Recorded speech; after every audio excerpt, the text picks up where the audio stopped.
On November 5th, the Ann Arbor Public Schools will be asking area voters to consider a 2019 bond proposal. This presentation gives an overview of the history of the Ann Arbor Public Schools buildings, impacts of buildings on student performance, bond development, the financial impacts to the community, as well as the first 6 years of the bond. We'll show some case studies and some current AAPS building condition photos, and then finally basic voter information. The Ann Arbor Public Schools serves the city of Ann Arbor plus 8 surrounding townships, covering 125 square miles. We own 35 buildings, including 32 schools. 5 of the Ann Arbor Public School buildings are approaching their 100th birthday. A2 Steam and Slauson were built during the 1930s, while the bulk of the Ann Arbor Public Schools were built during post-war years 1950s to 1970s. Skyline was our recent build in 2008. The key is that average age of our schools is 63 years old. An important feature about why we do come to voters for these kinds of facility and capital improvement projects is because Michigan is only one of 12 states that does not provide state funding for school infrastructure. This is a critical need. States close to us like Ohio provide 50% capital improvement funding for their school districts. So Michigan, along with 11 other states, receives no funding and has to come to the voters for infrastructure improvements. All public school districts in the state of Michigan receive a per pupil foundation allowance. As you see from this chart, over the past 10 years, we are now receiving $313 less for our base foundation. These are the dollars used for operating our district. Let's talk a little bit about linking academic performance with building performance. There's been lots of research done connecting student health, student thinking, and student performance. You can find more information on forhealth.org. There are 4 key areas that all impact how students think and learn. These include how students hear in the classroom, the air they breathe, how they can see in the classroom, and how it feels, temperatures in the classroom. If we look at these 4 categories, we see that how students hear, especially the reverberation rate in the classrooms, does have a direct impact to their ability to maintain short-term memory and speech perception. The air that students breathe is very important. It's key to have a good supply of outdoor air. As ventilation rates increase, student performance increase as well. Optimizing the learning environment with good outdoor lighting and good LED lighting can improve reading comprehension for students by 10 to 15%. You will see on this slide, on the left side, the flyer that students would work on is very clear. The center flyer shows what a normal classroom light is without good outdoor sources of light or LED lighting. And we know that the comfort for students and staff in the schools is very important to their learning environment. A school that's too hot or a school that's too cold does directly impact their ability to learn. This bond has been developed over 2 years, working with both professionals and the Board of Education. We determined that there was a need for a facilities condition assessment back in 2017, and we hired a professional firm that does this nationwide. Also, at the same time, we were looking at demographic studies, looking at our growth and projected growth in the area. And then, on June 26th, after many presentations to the board and some updates, the Board of Education unanimously approved a $1 billion bond proposal. We looked at capacity and growth projections as well. Right now, the average AAPS school is at 91% capacity, but 9 of our schools are at or above 100% capacity. It is recommended that best practice capacity is around 80 to 85%. We also looked within the city of Ann Arbor over the next 5 years what our estimated enrollment increases will be, and that number is about 1,250 students. You will notice that our enrollment has increased by 1,450 students over the last 5 years. As part of the Facility Condition Assessment, the FCI, or Facility Condition Index, was placed against each of our schools. To give you an idea of how this works, if you have a home that's worth $100,000 and you need to put $3,500 worth of replacement costs into that home, your home falls into the FCI index of the good category. As you progress needing to invest more money into your home, you'll see that an investment of over $51,000 for a $100,000 home takes you into the divest category. And this category means that you may want to consider replacing the property rather than investing more funds into it. These next set of tables show us what happens with the FCI against each of our schools. And if you look at the far right column, the 2-year FCI with sinking fund dollars, you'll see that in 2 years, 6 of our schools will be in good condition, 14 will be in fair, 13 will have reached the poor condition with 2 in critical. 5 years out, still with sinking fund investments, you will see we now only have 1 school in good condition.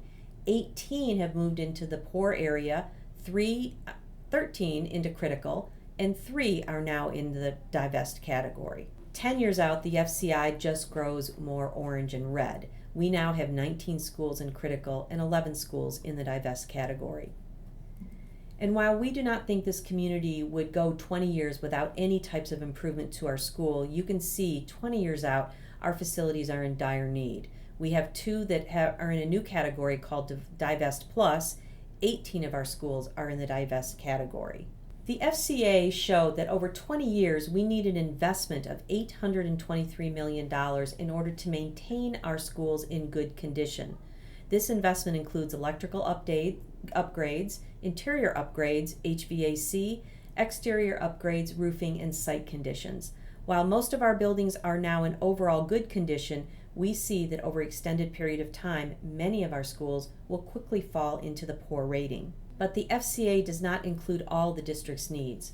We have an additional $618 million of needs over 20 years to cover things like new schools and classroom upgrades, furniture refresh, bus fleet refresh, technology refresh, as well as maintaining our schools in good to exceptional condition. Also with this bond, in the past we have gone out and asked for technology bonds, but this now would be included. All of our technology refresh would be included in this bond. Combining the FCA and the non-FCA capital infrastructure needs shows us that we have a need over 20 years of more than $1.4 billion. The power is really combining the sinking fund with a bond issue in order to cover these costs. Currently, we have a sinking fund that was voted in 2017. These are 10-year issues, so we are making assumptions about renewals at the same level in 2027 and 2037. The district spends about $8 million per year on general repairs from the sinking fund, so over 20 years that equals $160 million. We are now looking at total funds available over 20 years of $1.6 billion, minus the yearly repairs over 20 years of $160 million, leaves us over 20 years the $1.4 billion that is needed to make the necessary upgrades and renovations to our schools. What is the financial impact to the community? The average taxable value in the Ann Arbor School District is $138,000. Again, this is a taxable value, not the home market value. An annual increase with a 1.65 mils, if the bond is passed, would be $228, with a monthly increase of $19. You can see on the home taxable value chart what the different levels are and figure out what your increase would be for your household. We want to show you the comparison of total debt millage rates across the county with our other school districts. You'll see right now that Ann Arbor has a current debt millage rate of 2.45 mils. If the bond passes, we would be at 4.1 mils. The average in this county is around 8.5 mils, and you do see that reflected in their new schools that they've been able to invest in. A side note, Ypsilanti, when they took over Willow Run, had to acquire their debt mills, and that's why you see that all the way up at 20.2 debt mills. We have 4 goals that we want to achieve with this bond: teaching and learning, safety, health, and well-being, sustainable and environmentally responsible infrastructure, efficient and effective support systems and services. Let's look at each one of these a little closer. Under teaching and learning, we're looking at improving natural light, air quality, and sound, enhancing our performing arts spaces, creating new STEAM and makerspace labs, being able to address our projected student growth, as well as new collaboration spaces. Under the safety, health, and well-being goal, we're looking at adding secure entry vestibules at each of our schools except Skyline, which already does have one. We are looking to continue our safe drinking water plan, as well as creating cooking kitchens in our cafeterias, upgrading and improving our school gardens, enhancing playgrounds over 20 years, and upgrading our parking lots. Under our sustainability goal, we're looking at charting a course for carbon neutrality and preparing our schools to adapt to climate change. We're looking at the dimmable LED lighting and the solar and geothermal energy sources. Under efficient and effective support systems and services, we are looking at, again, refreshing our technology devices, renovating our media centers to really support a more digital learning and collaboration space, upgrading our bus fleets, and then providing improved custodial information technology and public address systems. Our commitment to this district in years 1 through 6 of this bond is that each of our schools will receive these needed areas of improvements. If a school does not currently have air conditioning, they will receive air conditioning. Solar power and LED lighting will be added to our schools.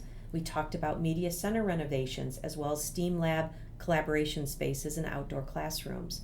Our cooking kitchens, cafeteria renovations, continuing with our safe drinking water plan in our teaching gardens, improved secure entry, and as well as front office and lobby renovations. We will also be building 2 new schools during years 1 through 6. These schools will initially be used as staging schools.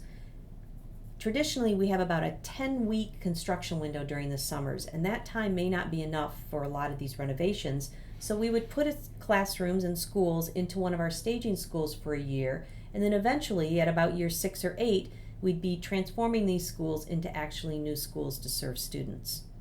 We're also looking at our buses again, technology, and our middle school pools need upgrading desperately, as well as making upgrades to our high school athletic and performance spaces.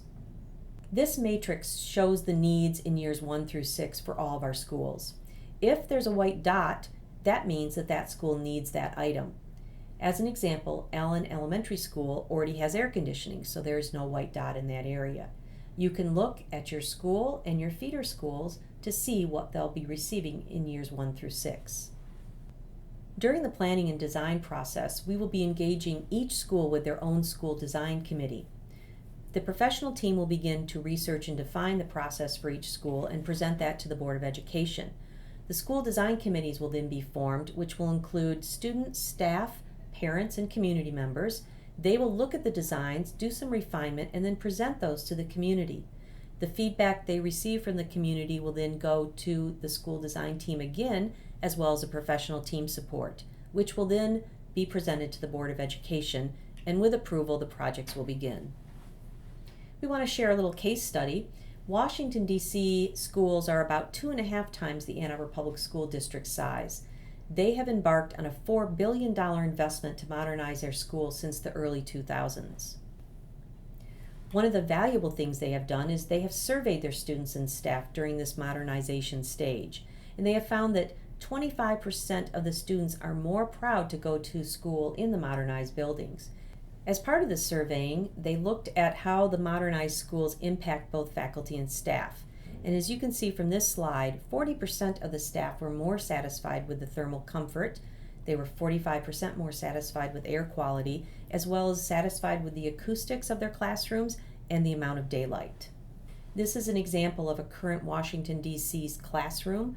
Lots of natural light, added storage space, and a very flexible style within the classroom to allow for flexible learning spaces. Also, they use finishings that are easy to clean and maintain, as well as lots of natural light. Solar power, as well as small little learning nooks within each of their schools. And these are examples of our current state of schools. Outdated classrooms and kitchens, lights and ceilings and interior doors that need replacements, exterior doors and windows and elevators. All of our elevators need replacement except for skylines. Mechanical rooms and exhaust fans, electrical systems and boilers, building facades, brickwork. The heating distribution systems are what actually bring clean air into our classrooms that need replacements, and flooring. And this is what we want to create. You can see in some of our surrounding communities, such as Dexter and Bloomfield Hills, they've created some very innovative media centers, collaborative spaces, and some very cool STEAM labs. The one in California actually opens up onto a public area where students can show off their STEAM work. Art rooms, music rooms, and again, instrument refresh. Lots of natural light and lots of vibrant colors. While we have some wonderful playgrounds right now in Ann Arbor, in the next 20 years we will need to embark on replacements for the playground equipment. Here's our secure and inviting front entries. LED lighting, and look at Dexter's new LED lighting. And our solar and sustainable features that we plan to introduce in each of our schools. Outdoor learning centers and our gardens. And then the technology, the bus fleet, and HVAC replacement needs. As a reminder, for both bond funds and sinking funds, none of these funds can be used to pay AAPS employees, and all the work must be contracted. This is the bond ballot language, and you'll notice in it that we do call out very specifics such as security improvements, classrooms, laboratories, kitchens, performing arts centers, and renewable energy improvements. A few reminders. There are some new laws in this state, so the final date to register to vote actually can be done up to Election Day, as well as voting absentee. And Election Day again is November 5th. We have received beautiful schools throughout this district and for many, many years. But now it is really our responsibility as good stewards to prepare for future generations in the Ann Arbor Public Schools. We have lots of additional information on our website, including the Bond Information Report, as well as snippets of video from previous board meetings. Please vote on November 5th, and if you have more questions, here's the contact information.